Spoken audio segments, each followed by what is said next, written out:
大家好，我哋今日咧就會講關於 area of trapezium 點做。首先見面到 upper base plus lower base 要括弧，跟住乘咗 height 除2。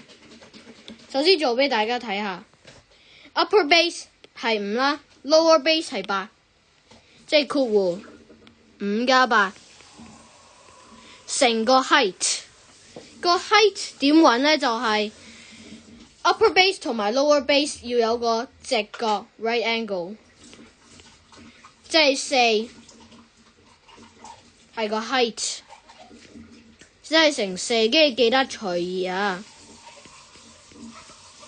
點解要除2呢？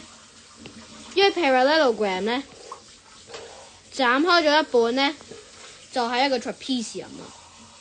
好，而家計翻5加8乘4除2先。